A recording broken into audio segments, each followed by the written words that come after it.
प्रिय श्रोताओं, वरुथनी एकादशी की कथा श्रवण कराने के लिए आप सबको लेकर चलते हैं महाभारत काल की ओर, जहां आप अपने ज्ञान चक्षुओं से इस कथा का रसपान कीजिए। इंद्रप्रस्थ की राजसभा पूर्णतः सजी हुई थी। महाराज युधिष्ठिर सिंहासन पर बैठे हुए थे और समस्त मंत्रीगण और ऋषिगण प्रभु श्री कृष्ण के आगमन की प्रतीक्षा कर रहे थे। हर एकादशी की तरह आज भी भगवान श्री कृष्ण स्वयं व्रत की दिव्यता बताने आ रहे थे। जैसे ही रत्न जड़ित रथ के पहिए राजसभा के द्वार पर रुके, शंखनाद गूंज उठा। राजसभा में एक दिव्य आभा फैल गई। प्रभु ने सखा की ओर स्नेहिल दृष्टि डाली और कहा, हे धर्मराज सुनो, वरुथनी एकादशी की वो कथा जो जीवन को उन्नति की ओर ले जाती है। धर्मराज युधिष्ठिर ने पूछा, हे वासुदेव, आपको नमस्कार है। वैशाख मास के कृष्ण पक्ष में किस नाम की एकादशी होती है? कृपया उसकी महिमा बताइए। तब भगवान श्री कृष्ण बोले, राजन, वैशाख कृष्ण पक्ष की एकादशी वरुथनी के नाम से प्रसिद्ध है। ये इस लोक और परलोक में भी सौभाग्य प्रदान करने वाली है। वरुथनी के व्रत से ही सदा सौख्य का लाभ और पाप की हानि होती है। ये समस्त लोगों को भोग और मोक्ष प्रदान करने वाली है। वरुथनी के ही व्रत से मांधाता तथा धुंधुमार आदि अन्य अनेक राजा स्वर्ग लोक को प्राप्त हुए हैं। जो 10,000 वर्षों तक तपस्या करता है, उसके समान ही फल वरुथनी के व्रत से भी मनुष्य प्राप्त कर लेता है। राजन, घोड़े के दान से हाथी का दान श्रेष्ठ है। भूमि दान उससे भी बड़ा है। भूमि दान से भी अधिक महत्व तिल दान का है। तिल दान से बढ़कर स्वर्ण दान और स्वर्ण दान से बढ़कर अन्न दान है, क्योंकि देवता, पितर तथा मनुष्यों को अन्न से ही तृप्ति होती है। विद्वान पुरुषों ने कन्यादान को भी अन्न दान के समान ही बताया है। कन्यादान के समान ही धेनु अर्थात गाय का दान है। ये साक्षात भगवान का कथन है। बताए गए सभी दानों से बड़ा विद्या दान है। मनुष्य वरुथनी एकादशी का व्रत करके विद्या दान का भी फल प्राप्त कर लेता है। जो लोग पाप से मोहित होकर कन्या के धन से जीविका चलाते हैं, वे पुण्य का क्षय होने पर यातनामय नरक में जाते हैं। इसलिए सर्वथा प्रयत्न करके कन्या के धन से बचना चाहिए। उसे अपने काम में नहीं लाना चाहिए। जो अपनी शक्ति के अनुसार आभूषणों से विभूषित करके पवित्र भाव से कन्या का दान करता है, उसके पुण्य की संख्या बताने में स्वयं चित्रगुप्त भी असमर्थ है। वरुथनी एकादशी का व्रत करके भी मनुष्य उसी के समान फल प्राप्त करता है। व्रत करने वाला वैष्णव पुरुष दशमी तिथि को कांस, उड़द, मसूर, चना, कोदो, शाक, मधु, दूसरे का अन्न, 2 बार भोजन तथा मैथुन, इन 10 वस्तुओं का परित्याग कर दे। एकादशी को जुआ खेलना, नींद लेना, पान खाना, दातुन करना, दूसरे की निंदा करना, चुगली करना, चोरी, हिंसा, मैथुन, क्रोध तथा असत्य भाषण, इन 11 बातों को त्याग दे। द्वादशी को कांस, उड़द, शराब, मधु, तेल, पतितों से वार्तालाप, व्यायाम, परदेश गमन, 2 बार भोजन, मैथुन, बैल की पीठ पर सवारी और मसूर, इन 12 वस्तुओं का त्याग करें। राजन, इस विधि से वरुथनी एकादशी का व्रत किया जाता है। रात को जागरण करके जो भगवान मधुसूदन का पूजन करते हैं वे सब पापों से मुक्त होकर परम गति को प्राप्त होते हैं। इसलिए पाप भीरू मनुष्यों को पूर्णतः प्रयत्न करके इस एकादशी का व्रत करना चाहिए। यमराज से डरने वाला मनुष्य अवश्य ही वरूथनी का व्रत करे। भगवान श्री कृष्ण आगे कहते हैं, हे राजन, इस महात्म्य के पढ़ने और सुनने से सहस्त्र गोदान का फल मिलता है और मनुष्य सब पापों से मुक्त होकर अंत में श्री विष्णु लोक में प्रतिष्ठित होता है। हे धर्मराज, सौभाग्य का आधार संयम है। हर प्रकार संयम रखने से मनुष्य के सुख और सौभाग्य में वृद्धि होती है। अगर प्राणी में संयम नहीं है तो उसके द्वारा किए गए तप, त्याग और भक्ति पूजा आदि सब व्यर्थ हो जाते हैं। भगवान श्री कृष्ण आगे कहते हैं, हे युधिष्ठिर, इस विषय में एक प्राचीन इतिहास कहता हूँ, ध्यान पूर्वक सुनो। प्राचीन समय की बात है। नर्मदा नदी के तट पर मांधाता नाम के एक राजा राज्य किया करते थे। वह बहुत ही धार्मिक विचारों के और दानी भी थे। हमेशा भगवान का ध्यान किया करते और पूजा में लीन रहते थे। एक बार राजा मांधाता जंगल में तपस्या कर रहे थे। तभी वहां पर एक भालू आया और राजा का पैर खाने लगा। पैर खाने के साथ ही वह राजा के पैर को घसीटकर जंगल में ले जाने लगा।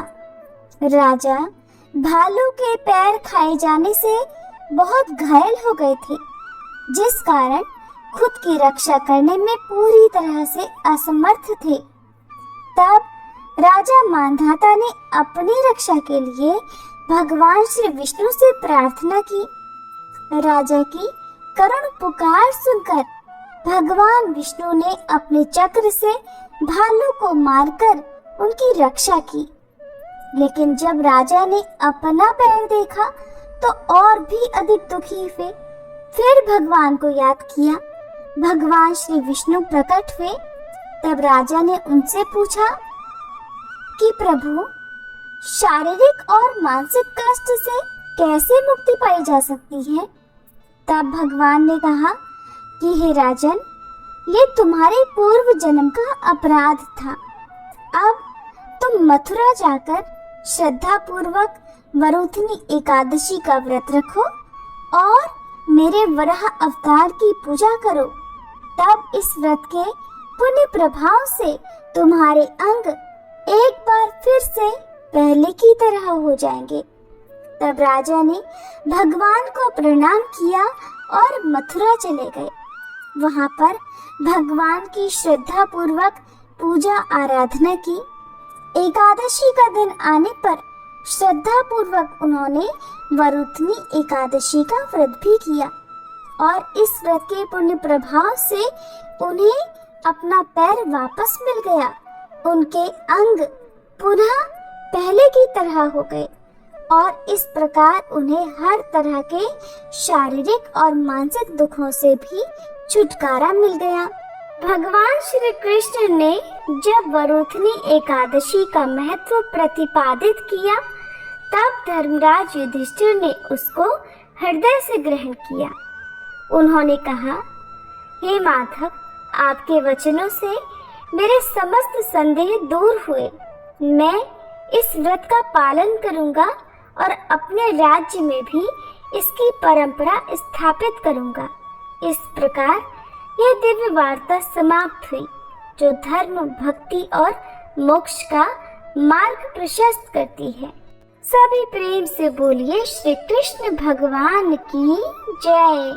श्री लक्ष्मी नारायण भगवान की जय। आज के दिन भगवान की कथा लीलाओं का जितना अधिक श्रवण किया जाए उतना ही व्रत फलित होता है।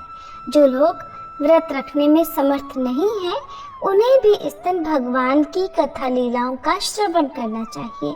तो प्रिय श्रोताओं, अब प्रस्तुत है ठाकुर जी के एक बहुत ही सच्चे और निराले भक्त की कथा। कुंभन दास जी 16वीं शताब्दी के प्रसिद्ध संत कवि और भक्त थे, जो भक्ति काल की सगुण भक्ति धारा के प्रमुख कवियों में से एक माने जाते हैं। कुंभन दास जी को अष्टछाप के कवियों में गिना जाता है, जो कि वल्लभाचार्य जी के शिष्य थे और उनके पुत्र विठल नाथ जी के अत्यंत प्रिय भक्त भी थे। कुंभन दास जी का जन्म एक साधारण किसान परिवार में हुआ था और उन्होंने अपना जीवन भी बिल्कुल साधारण तरीके से बिताया। उनके भक्ति भाव में विशेषता ये थी कि वे भगवान श्री कृष्ण के प्रति निष्काम प्रेम और निर्मल भक्ति का उदाहरण थे। उन्होंने भक्ति को सच्चे हृदय से अपनाया, कभी भी सांसारिक सुख सुविधाओं की इच्छा लालसा नहीं की। उनका एक प्रसिद्ध पद है जिनमें उन्होंने अपनी विनम्रता को प्रकट किया है कि संस्थान को कबहू नहीं चाहो, श्री वृंदावन बसे हम ही भावे। कुंभन दास जी ने अपने जीवन काल में बहुत सारे अनेकों पदों की रचना की, जिनमें से अधिकांश में उन्होंने भगवान श्री कृष्ण के बाल रूप, उनकी लीलाओं और भक्ति मार्ग की महिमा का ही गुणगान किया। तो कुंभन दास जी की ही एक ऐसी निष्ठा भरी सच्ची कथा अब आपके साथ शेयर करने जा रहे हैं। आप सब बहुत ध्यान पूर्वक इस कथा को सुनिएगा। भक्त कुंभन दास जी जो गोवर्धन की तलहटी में रहते थे, एक बार की बात है कि भक्त कुंभन दास जी भगवान श्रीनाथ जी के पास गए और जाकर देखा कि श्रीनाथ जी तो अपना मुंह लटकाए बैठे हैं। उन्हें इस तरह उदास मुंह लटकाए बैठा देखकर कुंभन दास जी बोले, प्रभु क्या हुआ, मुंह फुलाए काहे बैठे हो? श्रीनाथ जी बोले, क्या बताऊं कुंभन, आज तो माखन खाने का बड़ा ही मन कर रहा है। कुंभन दास जी ने पूछा, तो बताओ प्रभु क्या करना चाहिए और माखन कहाँ से लाए हम? तो श्रीनाथ जी ने कहा, देख कुंभन, एक गोपी है जो रोज मेरे दर्शन करने आती है और मुझसे बोलती है कि प्रभु मुझे अपनी गोपी बना लो, तो चलो आज उसी के घर चलते हैं। कुंभन दास जी ने कहा, प्रभु अगर किसी ने देख लिया तो फिर क्या होगा? तब श्रीनाथ जी ने कहा, अरे कौन देखेगा, आज तो उसके घर में शादी है, सब बारात में गए हुए हैं और घर पर सिर्फ गोपी ही गोपी है। हम तो चुपके से जाएंगे और किसी को पता भी नहीं चलेगा। तब कुंभन दास जी ने कहा, ठीक प्रभु, मैं बूढ़ा और तुम हट्टे कट्टे हो, कोई बात हो गई तो छोड़ के मत भगाइयो। श्रीनाथ जी बोले, ठीक है, पक्की बात, साथ साथ भागे चले आएंगे अगर कोई गोपी आ गई तो, और नहीं आई तो माखन खा के चुपचाप भागे आएंगे। अब तो श्रीनाथ जी और कुंभन दास जी दोनों गोपी के घर में जाने के लिए निकले और चुपके से घर के बगल में एक छोटी सी दीवार से होकर जाने की उन्होंने योजना बना ली। अब श्रीनाथ जी जो बिल्कुल छोटे से बालक हैं, कुंभन दास जी से कहने लगे, कुंभन तुम लंबे हो, पहले मुझे दीवार पर चढ़ाओ। कुंभन दास जी तो उनकी हर आज्ञा का पालन करते थे, बड़ी खुशी से बोले, ठीक है प्रभु, मेरे कंधों पर चढ़ जाओ। देखते ही देखते कुंभन दास जी ने प्रभु को अपने कंधों पर चढ़ा दिया और अब वे दोनों गोपी के घर में घुसकर माखन खाने लगे। प्रभु माखन खा रहे थे, कुंभन दास जी को भी खिला रहे थे।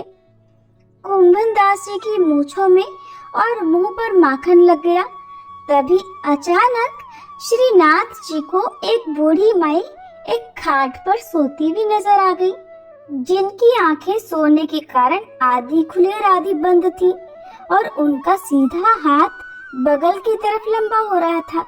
ये देखकर प्रभु बोले, श्रीनाथ जी ने कहा, कुंभन देख तो सही, ये बूढ़ी मैया कैसे देख रही है और लंबा हाथ करके हमसे माखन मांग रही है। एक काम करते हैं, थोड़ा सा माखन इन्हें भी दे देते हैं। सुनते ही कुंभन दास जी तो हाथ जोड़कर खड़े हो गए, कहने लगे, ना प्रभु, अरे मरवाओगे क्या? ये बूढ़ी मैया जग गई ना तो लेने के देने पड़ जाएंगे। श्रीनाथ जी तो गए और उन्होंने उन सोती हुई बूढ़ी मैया के हाथ पर मक्खन रख दिया। मक्खन ठंडा ठंडा लगा कि बूढ़ी माई की आंख खुल गई और वो उन्हें देखकर जोर जोर से चिल्लाने लगी, चोर चोर, अरे कोई आओ, आज घर में चोर घुस आयो है। बूढ़ी माई की आवाज सुनकर घर में जो जो स्त्रियां थी वो भागी चली आईं। इधर श्रीनाथ जी भी भागे और उस दीवार को कूद कर भाग गए जिस पर वो चढ़कर घर के अंदर आए थे। उनके पीछे पीछे कुंभनदास जी भी भागे, दीवार पर चढ़ने लगे, लेकिन बूढ़े होने के कारण दीवार पार नहीं कर पाए। आधे चढ़े ही थे कि एक गोपी ने उनकी टांग पकड़कर खींच लिया और क्या हुआ कि अंधेरा होने के कारण उनकी पिटाई भी कर दी। अब जब उजाला किया और उनके सामने दीप जलाकर रखा तो देखा कि सामने तो कुंभनदास जी है। देखकर गोपियां तो अचंभित रह गईं, क्योंकि कुंभनदास जी को तो सब कोई जानता था कि ये तो बड़े सिद्ध बाबा है। तो गोपियां बोली, बाबा तुम आज रात घर में घुसकर क्या कर रहे थे? और ये क्या बाबा, आपके तो मुंह पर माखन भी लगा हुआ है, क्या माखन खाने की इच्छा थी? अरे बाबा, अगर माखन खाने की इच्छा थी तो आप कह तो देते, हम तो आपके पास ही माखन की मटकियां भिजवा देते। भला इतना कष्ट करने की क्या जरूरत थी? इस बुढ़ापे में दीवार फांदने की क्या जरूरत थी? बाबा चुपचाप खड़े थे, बोलते भी तो भला क्या बोलते। तब गोपी बोली, अच्छा बाबा, सारी बात तो समझ में आ गई, लेकिन एक शंका है कि तुम अकेले तो नहीं आए होगे, क्योंकि अकेले तो तुम इस दीवार को पार नहीं कर सकते। कुंभनदास जी ने सोचा, जिनके लिए मैंने इतनी सारी मेहनत करी वो तो मुझे इस विपत्ति में अकेला छोड़कर खुद भाग गए। खुद ने तो पेट भरकर माखन खाया और अब पिटाई भी मुझे अकेले की पड़ी। तब कुंभनदास जी बोले, अरे गोपी, क्या बताऊं कि यह श्रीनाथ जी के मन में तेरे घर को माखन खाने की मन में आ गई। और बेटा, तुम कहा करती थी ना कि प्रभु मोहे गोपी बना लो, सो आज ये तुम्हें गोपी बनावे आ गए। और अब देखो क्या हुआ, आप तो भाग गए, मोए पिटवा दियो। सुनकर गोपी तो बड़ी प्रसन्न हुई कि आज तो मेरे भाग जाग गए। तो ऐसी ऐसी बड़ी विचित्र लीलाएं करते हैं श्रीनाथ जी। प्रेम से बोले श्री वल्लभाधीश की जय, श्री गोवर्धन नाथ की जय, श्री कुंभनदास जी की जय।